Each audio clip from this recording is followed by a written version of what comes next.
Mello TV Sports with football, as word has been circulating that Theodore Whitmore will be relieved of his duties as Reggae Boys head coach after not so impressive performances in the ongoing World Cup qualifying campaign. Jamaica played out 2 1-all draws in the November window, which left them 6th on the 8-team CONCACAF table with 7 points, which is 7 adrift of the qualifying and playoff spots. The team has racked up only 1 win from 8 games, with 3 losses and 4 draws. Former England player Ricky Hill, a coach formerly at USL club Tampa Bay Rowdies, is the man being touted to replace Whitmore. Since then, the president of the Jamaica Football Federation, Michael Ricketts, stated that Theodore Whitmore is not fired and that Ricky Hill will not be replacing the former Reggae Boys player.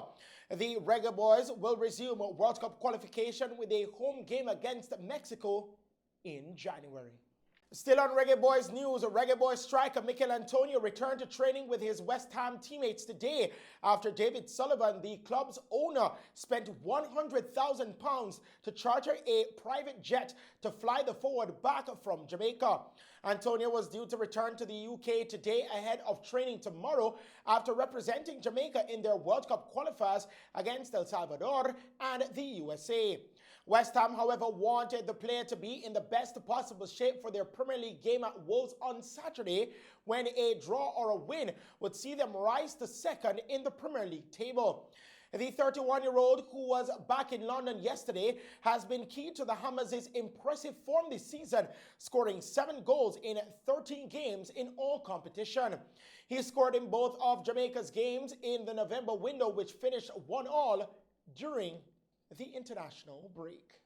Uruguayan referee Andres Cunha and video assistant Esteban Ustacic were suspended yesterday after failing to give a red card to Argentinian defender Nicolas Otamendi during a World Cup qualifying game against Brazil. Otamendi hit Brazil forward Rafinha with his elbow in the 35th minute of Tuesday's game in San Juan. The Brazilian needed 5 stitches at halftime and still continued to bleed in the second half. The match ended 0-0, which was enough for Argentina to qualify for next year's World Cup in Qatar. Brazil had already qualified for the tournament as well. CONMEBOL said in a statement that Cunha and Ustacic committed a serious mistake and the two were suspended for an indefinite time. On to basketball news, Giannis Antetokounmpo scored 47 points and Chris Middleton tied Milwaukee's record for career three-pointers as the Milwaukee Bucks defeated the Los Angeles Lakers 109-102 on a busy Wednesday night in the NBA. The Greek Freak also pulled down 9 rebounds and dished out 3 assists in 36 dominant minutes on the court. He finished the night shooting over 75% from the floor, including 3 of 4 from the three-point line.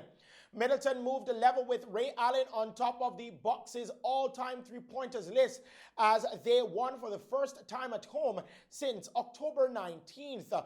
Elsewhere on the night, Devin Booker hit 24 points as the Phoenix Suns defeated the Dallas Mavericks 105-98 to claim their 10th consecutive win. The Charlotte Hornets stopped the Washington Wizards from continuing their 5-game winning streak with a 97-87 win. James Harden recorded 27 points as the Brooklyn Nets registered a 109-99 win over the Cleveland Cavaliers to sit second in the Eastern Conference. Terrence Ross notched 19 points as the Orlando Magic secured their second win at Madison Square Garden this season by beating the New York Knicks 104-98. Finally, in the news tonight, the International Olympic Committee, IOC, has said that no athlete should be excluded from competition on the grounds of a perceived unfair advantage due to their gender. The governing body, however, added that it was not in a position to issue regulations that define eligibility criteria for every sport, leaving it up to federations to determine if an athlete was at a disproportionate advantage. The 10-point document, which was prepared over the course of 2 years in consultation with more than 250 athletes and other stakeholders, will be rolled out after the Beijing Winter Games next year, replacing the guidelines issued in 2015. The new framework also moves away from the old policy that said transgender athletes would be allowed to compete provided their testosterone levels were below a certain limit of at least 12 months prior to the competition. Their framework or new framework come just months after New Zealand weightlifter Laurel Hubbard in Tokyo became the first transgender athlete to compete at the Olympic Games. And those are the stories making sports news tonight. I'm Christopher Scott. Remember, stay safe and pleasant viewing.